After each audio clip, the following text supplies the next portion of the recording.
तो आइए आज स्टार्ट करते हैं अपना 9th क्लास का चैप्टर जो हमारा एक कंप्लीट रिवीजन होगा। इस चैप्टर का नाम है force and laws of motion. पूरा का पूरा चैप्टर जो है हमारा एनसीईआरटी बेस्ड है, ठीक है, और एएमयू कंपटीशन के लिए बहुत आपके लिए हेल्पफुल होगा, ठीक है। तो इसके अंदर हम पढ़ेंगे क्या, इस चैप्टर का नाम है जैसे force and laws of motion.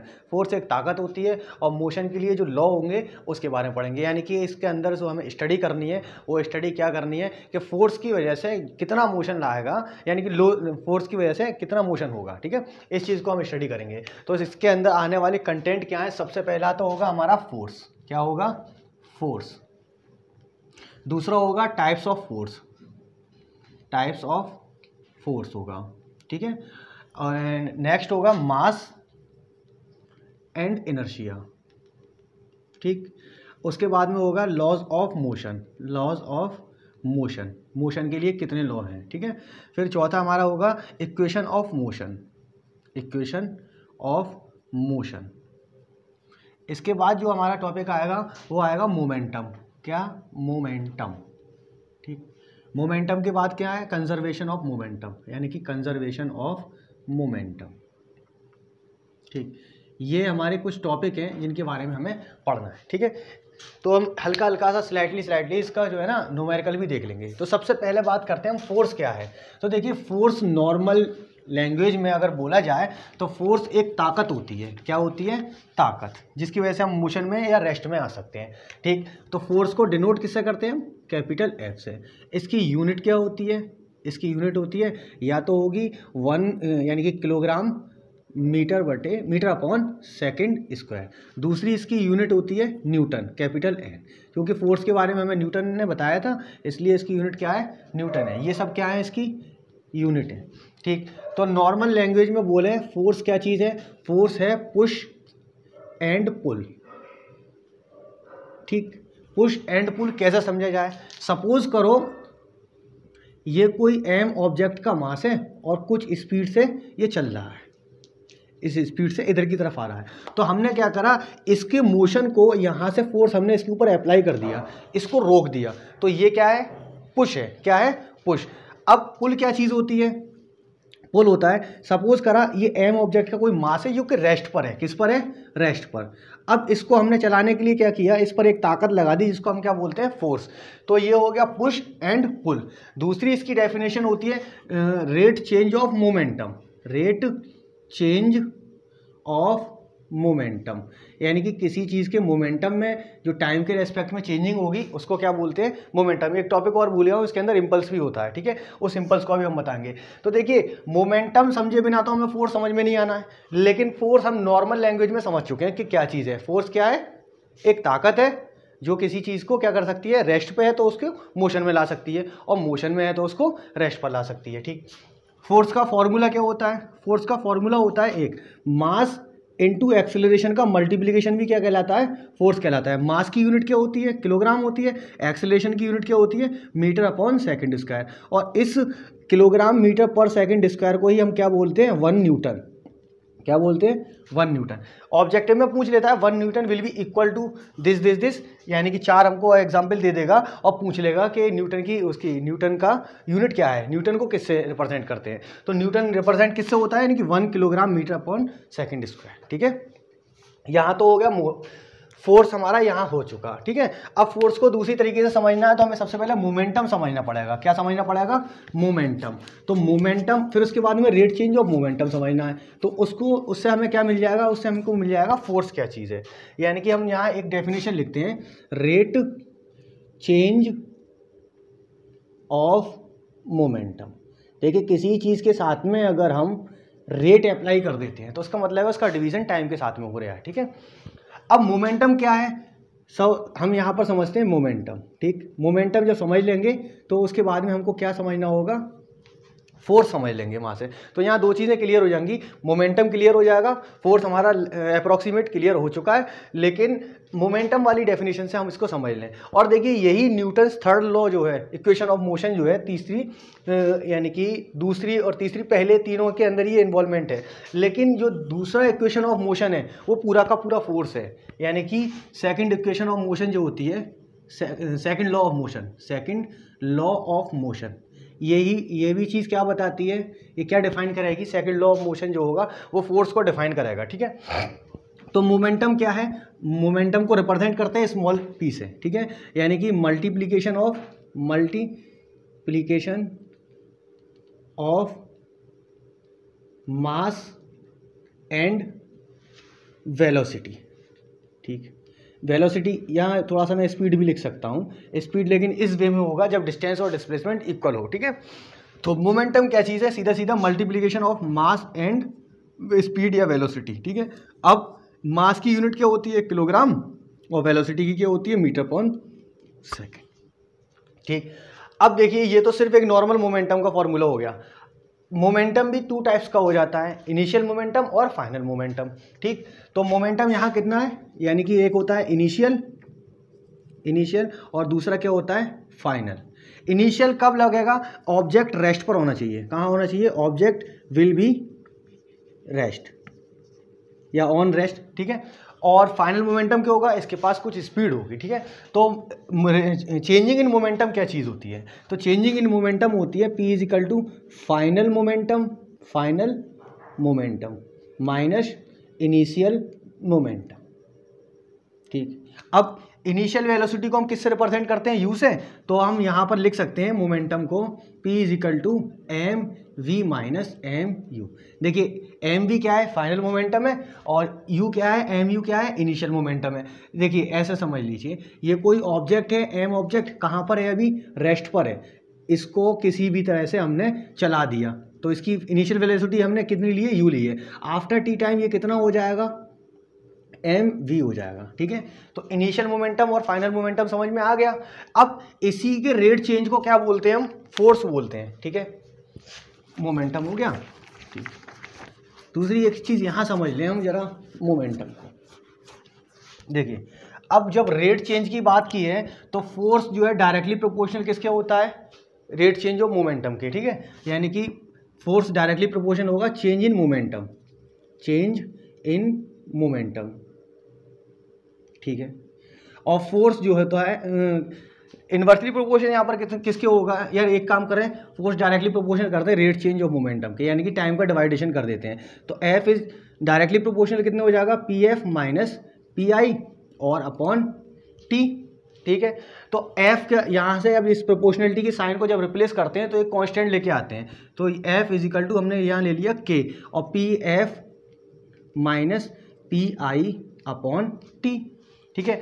अब के की क्या है ना, वैल्यू हम 1 ले लेते हैं इन एयर में, ठीक है। उसकी वैल्यू कितनी पुट कर देते हैं, 1 पुट कर देते हैं, तो एफ यहाँ से रिप्लेस हो जाएगा 1, तो इक्वल हो गया, 1 रख दिया इसका, तो ये यहाँ पर कितना हो गया, M we minus M U upon T. क्योंकि सेम ऑब्जेक्ट के मास के लिए है तो मास क्या होगा, इसका कॉन्स्टेंट हो जाएगा, यानी मास कॉन्स्टेंट नहीं, मास क्या है हम कॉमन ले लेंगे, तो इसको बाहर ले लिया हमने, पी इज इक्वल टू कितना हो गया, M we minus you upon t, और v minus you upon t किसके इक्वल होता है, एक्सेलरेशन के, और ये यहाँ पर कितना लिखना है, हमें फोर्स लिखना है। तो एफ इजिकल टू कितना हो गया, इसको रिप्लेस कर दिया ए से, F equal to M A, या फिर F equal to K M A. देखिए के की वैल्यू हम हमेशा 1 लगाएंगे जब तक हमको के की वैल्यू ना दे, ठीक है, कि इसका एयर का के की वैल्यू इतनी है, तो वहाँ पर फोर्स फिर चेंज होगा थोड़ा सा, ठीक है, क्योंकि वैल्यू इसके ऊपर डिपेंड कर जाएगी थोड़ी सी। तो एफ की यूनिट कितनी होती है, न्यूटन, ठीक। यहाँ तक समझ में आ गया, मोमेंटम समझ में आ गया, रेट चेंज ऑफ मोमेंटम भी समझ में आ गया, फोर्स समझ में आ गया, ठीक है। अब इसी से क्योंकि एक जुड़ा हुआ टॉपिक है तो इसी से हम समझ लेते हैं इम्पल्स, ठीक। इम्पल्स को रिप्रेजेंट करते हैं आई से, किससे, आई से। और इम्पल्स के 2 फॉर्मूले होते हैं। देखिए जब मिनिमम टाइम के लिए किसी चीज़ के ऊपर फोर्स अप्लाई हो जाए, बहुत कम टाइम के लिए बहुत ज़्यादा फोर्स अप्लाई हो जाए, तो उसी टाइप से हमको क्या बोलते हैं, इम्पल्स बोलते हैं। इसी इम्पल्स का सहारा ताइक्वांडो प्लेयर लेते हैं जो बैक फ्लिप मार देते हैं या फ्रंट फ्लिप मारते हैं। बहुत कम टाइम के लिए अपनी बॉडी को रोटेट अगर हमने कर दिया तो हम इस चीज़ को पॉसिबल कर सकते हैं, ठीक है। और बॉडी बैलेंस करनी होती है, मैं ये नहीं कह रहा कि तुम जाओ अभी और सीधा इम्पल्स लगाने लगो अपने ऊपर, ठीक है। तो आई इज इक्वल टू कितना होता है, एफ इंटू, इम्पल्स को बोलते हैं चेंजिंग इन मोमेंटम, यानी कि M we minus M U. अब देखिए इम्पल्स का एक फॉर्मूला तो ये मिल गया, ठीक। दूसरा फॉर्मूला क्या होता है, दूसरा क्या होता है, एफ इंटू टी, यानी क्या होगा, फोर्स और टाइम का मल्टीप्लिकेशन क्या कहलाता है, इम्पल्स कहलाता है। दूसरी चीज़, इस आई की वैल्यू इस आई की वैल्यू के इक्वल रख दीजिए, तो यहाँ पर कितना मिलेगा, एफ टी और M we minus M U. अब देखिए टी को हम दोबारा इधर ले आएँ तो M we minus M U upon T हो जाएगा, और यहाँ से फिर एम कॉमन ले लेंगे तो कितना हो जाएगा, M we minus you upon T. ठीक, और इसको किससे रिप्लेस कर देते हैं, ए से, तो F equal to M A, भूलना मत, ये हो गया। अब इसकी यूनिट कितनी होती है, देखिए फोर्स की यूनिट कितनी होती है, न्यूटन, और टाइम की यूनिट कितनी होती है, सेकेंड। क्लियर, यहाँ तक समझ में आ गया, इम्पल्स समझ में आ गया। अब चलते हैं, फोर्स तो हमारा पूरा हुआ, फोर्स के बाद में हमारा क्या क्या क्लियर हो गया, मोमेंटम क्लियर हो गया, इम्पल्स क्लियर हो गया, ठीक है। अब समझते हैं टाइप्स ऑफ फोर्स। देखिए वेरियस टाइप्स ऑफ फोर्स हैं, लेकिन हम यहाँ सिर्फ बैलेंस और अनबैलेंस्ड फोर्स की बात करेंगे, ठीक है। देखिए चाहे ऑब्जेक्ट रेस्ट पर हो या मोशन में हो, उस पर ऑलवेज 4 फोर्स अप्लाई रहते हैं। कितने फोर्स अप्लाई रहते हैं, 4 फोर्स अप्लाई रहते हैं, ठीक है। तो हम समझते हैं पहले टाइप्स ऑफ फोर्स क्या है। टाइप्स ऑफ फोर्स, तो देखिए ग्रेविटेशनल फोर्स होता है, मैग्नेटिक फोर्स होता है, इलेक्ट्रिक फोर्स होता है, कई टाइप्स के फोर्स है, लेकिन हम यहाँ सिर्फ उसकी क्या पढ़ेंगे, सिर्फ 2 टाइप्स के फोर्स पढ़ेंगे। Number 1 balanced force and other unbalanced force. अब ये बैलेंस्ड फोर्स क्या है, अनबैलेंस्ड फोर्स क्या है। बैलेंस का मतलब क्या होता है, आदमी ऐसे समझ लो संतुलित, मतलब बैलेंस है, ना इधर है ना उधर है। और अनबैलेंस्ड फोर्स क्या होगा, किसी एक फोर्स की, ऐसे समझिए बैलेंस फोर्स क्या है, all force will be equal होंगे, सारे फोर्स जो है ना लगने वाले फोर्स क्या है उसके ऊपर इक्वल हैं। और कोई एक फोर्स जो होगा, देखिए 4 फोर्स होते हैं, एक फोर्स नीचे लगता है किसी भी ऑब्जेक्ट के ऊपर, एक फोर्स कहाँ लगेगा, डाउनवर्ड लगेगा, जिसको हम क्या बोलते हैं, वेट बोलते हैं। एक होता है नॉर्मल रिएक्शन फोर्स जो वेट के अपोजिट लगता है। ये 2 फोर्स तो हमेशा इक्वल लेंगे। हमारा जो डायरेक्शनल फोर्स है या फ्रिक्शनल फोर्स, 4 फोर्स है ना, इनमें से कोई एक फोर्स कम हो जाएगा तो उसको क्या बोलते हैं, अनबैलेंस्ड फोर्स। जब ये चारों फोर्स इक्वल है, यानी 4 फोर्स आर इक्वल, देन कौन सा फोर्स है, देन बैलेंस्ड फोर्स। क्या होगा, बैलेंस्ड फोर्स। और दूसरा क्या होता है, अनबैलेंस्ड फोर्स, मतलब किसी 2 फोर्स की जो वैल्यू है वो कम हो जानी चाहिए। एक फोर्स की वैल्यू कम हो गई तो उसी डायरेक्शन में वो चला जाएगा जिस डायरेक्शन में फोर्स ज़्यादा लग रही है, ठीक है।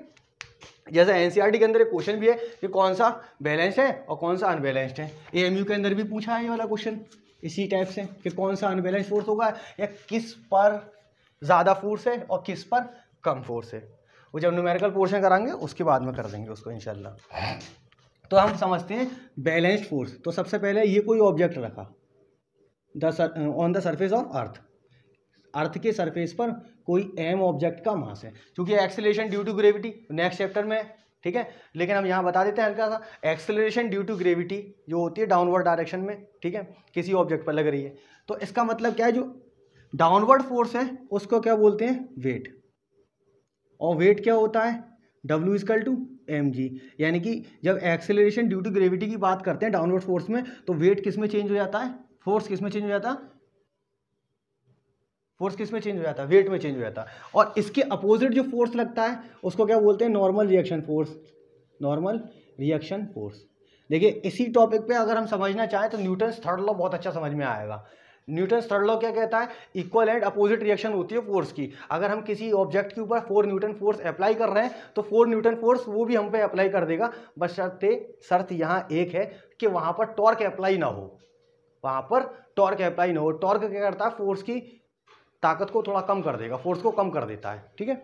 जैसे नल देखा है, नल में क्या होता है, उसका हत्था जो होता है, हैंड, वो बहुत लंबा होता है। अगर वही हैंड छोटा हो जाए तो टॉर्क की वैल्यू वहाँ कम हो जाएगी, यानी कि डिस्प्लेसमेंट कम हो जाएगा। टॉर्क भी एक वर्क है, ठीक है, तो उसको हम उठा नहीं पाएंगे। क्लियर हो गया, बैलेंस फोर्स हो गया, नॉर्मल रिएक्शन फोर्स और वेट हो गया। दूसरा है जिस डायरेक्शन में ऑब्जेक्ट जा रहा है, ठीक है, सपोज करा इस डायरेक्शन में जा रहा है तो इस डायरेक्शन वाले फोर्स को क्या बोल देंगे, डायरेक्शनल फोर्स, क्योंकि वो फोर्स डायरेक्शन में लेके जा रहा है। दूसरा डायरेक्शनल फोर्स की जो अपोजिट होता है वो कौन सा फोर्स लगता है, फोर्स ऑफ फ्रिक्शन।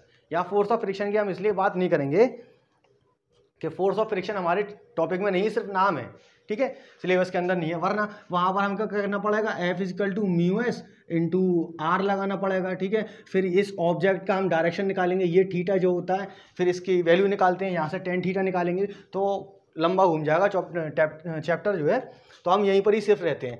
अब अपोजिट डायरेक्शन में कौन सा फोर्स लगता है? Force of friction. Force of friction क्या लगेगा? दो बॉडी के कॉन्टैक्ट फोर्स को क्या बोलते हैं हम? फोर्स ऑफ फ्रिक्शन बोलते हैं। फोर्स ऑफ फ्रिक्शन क्या है?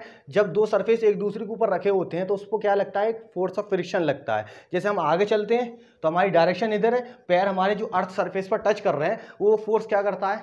वो उस वाले फोर्स को क्या बोलते हैं? फोर्स ऑफ फ्रिक्शन बोलते हैं, यानी कि घर्षण का बल या रगड़, ठीक है, किसी सरफेस के ऊपर लगती है। अब यहाँ फ्रिक्शन भी दो टाइप्स का हो जाएगा, स्टैटिक फ्रिक्शन, काइनेटिक फ्रिक्शन, ठीक है, तो उसको छोड़ दो, एंगल ऑफ कोफिशिएंट वो सब छोड़ो, इन सब चीज़ों को, तो हम अभी यहीं पर ही कंसंट्रेट करते हैं। तो फोर्स ऑफ फ्रिक्शन जो होता है वो हमेशा इसकी अपोजिट डायरेक्शन में लगता है। अब ऑब्जेक्ट अर्थ सरफेस पर चाहे रेस्ट पर हो या मोशन में हो, दोनों चीज़ों पर हमेशा कितना फोर्स अप्लाई होता है? 4 फोर्स अप्लाई उसके ऊपर है ऑलरेडी, ठीक है। चाहे अर्थ पर लेट जाएं, खड़े हो जाएं, एक टांग से चलें या बिना टांग के कैसे भी चलें, अर्थ सरफेस के अगर कांटेक्ट में है तो हमेशा 4 फोर्स लग रहे हैं। देखिए अगर इसमें से वेट कम हो जाए, वेट का फोर्स कम हो जाए तो ऑब्जेक्ट कहाँ चला जाएगा? ऊपर की तरफ, है ना, उड़ जाएगा हवा में। अगर एक्सेलरेशन ड्यू टू ग्रेविटी कम हो जाए या ग्रेविटेशनल फोर्स कम हो जाए तो क्या होगा? तो हम ऊपर की तरफ उड़ जाएंगे, क्योंकि नॉर्मल रिएक्शन फोर्स हमारा ज़्यादा हो जाएगा उस कंडीशन में। अगर सपोज करो फोर्स ऑफ फ्रिक्शन खत्म हो गया अर्थ सरफेस पर, फोर्स ऑफ फ्रिक्शन खत्म है, तो अगर कोई ऑब्जेक्ट रेस्ट पर है तो वो हमेशा रेस्ट पर रहेगा, और अगर मोशन में आ गया तो वो मोशन में चला जाएगा, अर्थ की रेडियस को पार कर जाएगा, फिर ग्रेविटी में पहुंच जाएगा, है ना, फिर अर्थ के अराउंड वो घूमने लगेगा। वो सब चीज़ें हो गई, वो ग्रेविटेशनल फोर्स के अंदर बहुत अच्छा समझ में आता है, बहुत अच्छा चैप्टर है वो, ठीक है। तो कितने फोर्स ऑलवेज अप्लाई है? 4 फोर्स ऑलवेज अप्लाई होते हैं। एक फोर्स और होता है जिसको हम बोलते हैं रिटार्डेशन फोर्स। क्योंकि एक्सेलरेशन की जब बात हुई है तो एक्सेलरेशन क्या होता है? रिटार्डेशन भी होता है। रिटार्डेशन क्या है? ऑब्जेक्ट है वो मोशन में, सडनली उसके ऊपर ब्रेक लग जाए तो उसका एक्सेलरेशन कहाँ चेंज हो जाता है? रिटार्डेशन के अंदर चेंज हो जाता है, ठीक है। जैसे सपोज करो बाइक को हमने जब एक्सेलरेट करा तो उसका इंजन क्या करता है? एक्सेलरेशन देता है। अगर हमने बाइक के ऊपर ब्रेक अप्लाई कर दिए तो बाइक क्या करेगी? रुक जाएगी, यानी कि उसका एक्सेलरेशन किस में चेंज हो गया? रिटार्डेशन में। रिटार्डेशन फोर्स कौन सा फोर्स होगा? किसी ऑब्जेक्ट को कहाँ लेके आएगा? रेस्ट पर लेके चला आएगा, ठीक है। तो यहाँ फोर्स भी हो गया हमारा, कंजर्वेशन ऑफ मोमेंटम रह गया है, ठीक है। कुछ देखिए आगे नीचे के टॉपिक थे, अगर मैं इसकी डेफिनेशन ना लिखता रेट चेंज ऑफ मोमेंटम तो फिर मैं सीरियल वाइज चलता, पहले मुझे मोमेंटम समझाना पड़ता, ठीक है, उसके बाद में ये इस डेफिनेशन की वजह से टॉपिक थोड़ा ऊपर नीचे डिसबैलेंस हुए हैं, ठीक है। अब बात आती है मास क्या चीज़ है, मास और इनर्शिया। देखिए इस इनर्शिया का बहुत काम है और ये सेकेंड लॉ के अंदर है, इक्वेशन ऑफ मोशन के, मैं थोड़ा सा अलग करके बताता हूँ। मास क्या है? मास इसको रिप्रेजेंट करते हैं स्मॉल m से। यूनिट कितनी होती है इसकी? किलोग्राम होती है ना। मास है क्या? What is the difference between mass and weight? Mass and weight, तो सबसे पहले एक चीज याद रखना, मास जो होता है फिजिकल क्वांटिटी है किसी भी ऑब्जेक्ट की। क्या है? Physical quantity. और वेट क्या चीज है? वेट एक फोर्स है। मास क्या है? अगर एक्सेलरेशन ड्यू टू ग्रेविटी का एब्सेंस हो जाए अर्थ के ऊपर तो जो उसका मास है वो वेट में चेंज हो जाएगा। काय में चेंज हो जाएगा? वेट में, क्योंकि एक्सेलरेशन ड्यू टू ग्रेविटी की वैल्यू तो कुछ रही नहीं वहां पर। मास इसका ओरिजिनल जो वेट होता है उसको ही मास बोलते हैं। इनर्शिया क्या चीज़ है? इनर्शिया और मास में भी कोरिलेशन है, ठीक। तो देखिए इनर्शिया है एक ताकत है। क्या है इनर्शिया? इनर्शिया को देख, नॉर्मल लैंग्वेज में अगर बोलें तो एक फोर्स है। तो इनर्शिया क्या चीज़ है? इनर्शिया एनसीईआरटी खोलना, और एनसीईआरटी के अंदर जहाँ लॉज ऑफ मोशन बताया गया गैलीलियो के मोशन के बाद में, तो वहाँ सिंपल लैंग्वेज में भी समझा दिया गया इनर्शिया। तो देखिए इनर्शिया 3 टाइप्स की होती है। क्या होता है? टाइप्स से समझ में आ जाएगा कि इनर्शिया क्या चीज़ है। एक होता है रेस्ट ऑफ इनर्शिया, ठीक। दूसरा क्या चीज़ है?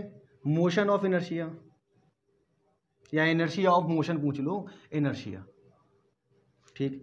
एक होता है direction of inertia, direction of inertia. देखिए ये इनर्शिया जो चीज़ है, अगर कोई ऑब्जेक्ट है मोशन में, उसके ऊपर हमने इनर्शिया को अप्लाई कर दिया तो वो क्या हो जाएगी? रेस्ट पर आ जाएगी, यानी कि रेस्ट ऑफ इनर्शिया हो गई। इनर्शिया क्या करती है? किसी ऑब्जेक्ट को रेस्ट पर लाती है। दूसरा क्या है? मोशन ऑफ इनर्शिया क्या है? किसी और रेस्ट वाले ऑब्जेक्ट को क्या करेगी? मोशन में लेके चली जाएगी, ठीक। डायरेक्शन ऑफ इनर्शिया क्या चीज़ होती है? अगर किसी चीज़ के ऊपर हम ज़्यादा फोर्स अप्लाई करते हैं तो उसकी डायरेक्शन चेंज कर सकते हैं, ठीक है। इसको क्या बोलते हैं? Direction of inertia. ठीक साहब। अब हमारा सिर्फ एक सीधा एक टॉपिक रह गया है जिसको हम बोलते हैं कंजर्वेशन ऑफ मोमेंटम। ये कंजर्वेशन का मतलब क्या होता है? नॉर्मल लैंग्वेज में समझ लो, कंजर्वेशन का मतलब होगा ट्रांसफर। क्या होगा? ट्रांसफर। मतलब हमारी जेब में अगर 2 रुपये हैं तो 1 रुपया हम किसी को दे दें, ठीक है, तो ये क्या करा हमने? कंजर्वेशन ऑफ मनी हो गई। एक मेरे पास है, एक उसके पास है, तो कितने हो गए? 2 रुपये हो गए। तो ये चीज़ क्या होती है? कंजर्व मतलब चेंज हो जाएगी, लेकिन ना तो ना इधर भी क्रिएटेड होगी नॉर भी डेस्ट्रॉयड। इसका मतलब होता है कंजर्व होना किसी चीज़ का। ठीक है, तो कंजर्वेशन ऑफ मोमेंटम है क्या? देखो, कंजर्वेशन ऑफ मोमेंटम समझने से पहले हमें एक चीज़ समझनी पड़ेगी, कोलाइजन। क्या? कोलाइजन। सपोज करा ये एम ऑब्जेक्ट का मास है, वी वेलोसिटी से या यू वेलोसिटी से ये मोशन में है। एक सेकंड ऑब्जेक्ट का मास है एम, इसको m1 ले लो, इसको m2 ले लो। ये 2 अलग अलग ऑब्जेक्ट हैं। अब सपोज कर लो ये दोनों डायरेक्शन एक दूसरे के अपोजिट है, तो भाई फोर्स की तो डेफिनेशन मिटा रही नहीं, यानी कि आफ्टर कोलाइजन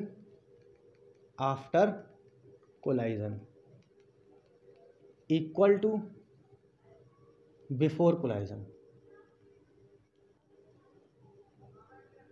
ठीक, इसका फॉर्मूला होता है m1 u1 plus m2 u2 is equal to m1 v1 plus m2 v2। देखिए, ये m ऑब्जेक्ट के जो मास हैं, एक u वेलोसिटी से चल रहा है, ठीक है, और दूसरा हमारा v वेलोसिटी से चल रहा है। जब ये दोनों ऑब्जेक्ट जो है हमारे पास में आ जाएं, टक्कर हो जाए इनके बीच में, तो यहाँ पर momentum, conservation of momentum apply हो जाता है। ठीक है, कंजर्वेशन ऑफ मोमेंटम अप्लाई होने का मतलब क्या है कि इसकी वेलोसिटी, एक ऑब्जेक्ट है, ऐसा का समझ लो कि ये दोनों आपस में कोलाइड हो गए, आपस में टकरा गए, तो टकराने के बाद में क्या होगा कि इसकी स्पीड बढ़ जाए या इसकी स्पीड स्लो हो जाए या दोनों चिपक के चलने लगे एक ही वेलोसिटी से। तो उनकी जो वेलोसिटी है, यानी कि इनका जो मोमेंटम है, वो टक्कर से पहले और टक्कर के बाद दोनों क्या होता है? कंजर्व्ड रहता है। क्लियर? तो यहाँ हो जाता है हमारा चैप्टर फिनिश। क्या हो जाता है? नहीं, चैप्टर फिनिश अभी कहाँ हुआ, हमने लॉज ऑफ मोशन तो समझा ही नहीं और ना ही इक्वेशन ऑफ मोशन की बात करी, तो चैप्टर फिनिश कैसे हुआ? कंजर्वेशन ऑफ मोमेंटम समझ में आ गया, लॉज ऑफ मोशन समझ लेते हैं। देखिए, लॉज ऑफ मोशन 3 हैं, 3 टाइप्स के होते हैं लॉज ऑफ मोशन। पहला जो है, गैलीलियो ने क्या बताया था? सपोज कीजिए कि ये एक कोई पाथ है, यहाँ पर हमने एक बॉल को छोड़ दिया। ठीक, बॉल को हमने छोड़ दिया, कोई हमारा अगर एक्सेलरेशन ड्यू टू ग्रेविटी नहीं है या ग्रेविटेशनल फोर्स नहीं है, तो क्या होगा? ये ऑब्जेक्ट है ना, इधर जाएगा, फिर मतलब ऐसे इधर आएगा, फिर इधर जाएगा, फिर वापस इधर होगा, फिर इधर होगा, फिर इधर चला जाएगा। मतलब ये इस तरह से ऑस्किलाइजेशन करता रहेगा, चलता रहेगा। ठीक है, रुकेगा नहीं। पहला लॉज ऑफ मोशन क्या कहता है? अगर कोई ऑब्जेक्ट रेस्ट पर है तो वो ऑलवेज रेस्ट पर रहेगा, और अगर कोई ऑब्जेक्ट मोशन में है तो वो ऑलवेज मोशन में रहना चाहिए। अब मोशन के इसके बीच में क्या होगा? अगर ऐसा हो जाता है तो फोर्स ऑफ फ्रिक्शन खत्म हो गया, वो चल रहा है तो चलते ही रहा, रुक गया तो रुक गया। ठीक है, यानी कि पहला लॉज ऑफ मोशन क्या है? If any object in rest then will always in rest, if object in motion then will always in motion. हमेशा वो मोशन में रहेगा या हमेशा वो रेस्ट पर रहेगा। दूसरा लॉज ऑफ मोशन क्या है? दूसरा लॉज ऑफ मोशन है कि कंजर्वेशन, उसका कंजर्वेशन कह रहा हूँ, the rate change of momentum. यही हमारा सेकंड लॉ ऑफ मोशन है। मतलब किसी चीज़ के ऊपर अगर हम फोर्स लगा दें तो उसको रोक सकते हैं। देखिए, पहले से ही आ रहा है, चल रहा है ना, उसको हमने फोर्स लगा दिया तो वो रुक गया, और अगर रुका हुआ है उसके ऊपर फोर्स अप्लाई कर दिया तो वो क्या हो गया? फिर चल गया। ठीक, थर्ड लॉ ऑफ मोशन क्या कहता है कि अगर हमने किसी भी ऑब्जेक्ट के ऊपर फोर्स को अप्लाई कर दिया, क्या कर दिया? किसी ऑब्जेक्ट के ऊपर हमने फोर्स को अप्लाई कर दिया, तो वो सेकंड ऑब्जेक्ट जो है वो भी हम पे उतना ही रिएक्ट कर देगा, मतलब ऑलवेज इक्वल होगा। कहने का मतलब है, सपोज करो इधर से हमने F1 फोर्स लगाया, तो दूसरा ऑब्जेक्ट हम पर कितना फोर्स लगा देगा? F2 minus sign. मतलब इसका क्या है? F1 plus F2 is equal to कितना होगा? 0। अपोजिट में आ रहा है, अपोजिट डायरेक्शन में। सपोज करा -4 न्यूटन का फोर्स इधर से अप्लाई हो गया, और इधर से हमने कितना फोर्स अप्लाई किया था? 4 न्यूटन का, तभी तो उधर से -4 अप्लाई हुआ। तो दोनों के ऊपर क्या होगा? अगर उसका सम कर दिया जाए तो वहां फोर्स 0 है। क्या है? फोर्स 0। मतलब इक्वल एंड अपोजिट रिएक्शन होती है। अगर हम किसी को मारते हैं तो उतना ही फोर्स से वो हमको लौट के मार देगा। अगर इसका एक्सपेरिमेंट करना है तो दीवार में घूसा मार दो, देखना कि अगर हमारे हाथ के ऊपर कुछ दर्द महसूस हो रहा है तो समझ जाना कि दीवार ने हमको उतना ही ऊपर फोर्स अप्लाई कर दिया। अब ऐसा मत करना कि दीवार पे फॉर्म लगा दो फिर घूसा मारोगे, उतना फोर्स अप्लाई नहीं हुआ। क्योंकि देखिए अगर हमने दीवार के ऊपर यहाँ पर कहीं कोई दूसरा ऑब्जेक्ट उसके ऊपर चिपका दिया जो इस फोर्स को कम कर दे, तो ये इसका डिस्प्लेसमेंट हो गया, डी डिस्टेंस हो गया इसका, और हम यहाँ से इसके ऊपर फोर्स अप्लाई करते हैं तो multiplication of force and displacement is equal to torque हो जाता है। और टॉर्क क्या करता है, किसी के फोर्स की वैल्यू को कम कर देगा डिस्टेंस अगर ज्यादा है। क्लियर? तो यहां समझ में आ गया 3। अब आती है इक्वेशन ऑफ मोशन क्या चीज है। तो देखिए इक्वेशन ऑफ मोशन होती है 3, v is equal to you plus a t, s is equal to u t plus half a t square, और v square is equal to u square plus twice a s. ठीक, अब देखिए v हमारा क्या है, यहाँ पर final velocity है, u क्या है, इनिशियल वेलोसिटी है, a क्या है, एक्सेलरेशन है, t क्या है, टाइम है, s क्या है, डिस्टेंस या डिस्प्लेसमेंट है। क्या चीज है, डिस्टेंस या डिस्प्लेसमेंट। ठीक, ये 3 इक्वेशन होती है। एक फोर्थ इक्वेशन और बना ली जाती है, ठीक है, वो होती है कि S N equal to you plus A by two bracket में 2n माइनस 1। ठीक है, तो ये हमारा इक्वेशन ऑफ मोशन भी खत्म हो गया, लॉस ऑफ मोशन भी खत्म हो गया, यानी कि हमने 9th क्लास का चैप्टर कंप्लीट कर लिया। लेकिन हमने न्यूमेरिकल छोड़े हैं, ठीक है, सिर्फ हमारा थ्योरेटिकल या कंसेप्चुअल ये लेक्चर हुआ है। इसके बाद में हम उन क्वेश्चन को उठाएंगे जो एनसीईआरटी के अंदर होते हैं, या फिर उन क्वेश्चन को उठाएंगे जो एएमयू ने या उसमें जामिया के अंदर इस टॉपिक से या इस चैप्टर से क्वेश्चन आ चुके हैं। ठीक है, तो इंशाल्लाह मिलते हैं फिर नेक्स्ट लेक्चर के अंदर जो होगा हमारा ग्रेविटेशन के बारे में। ठीक है।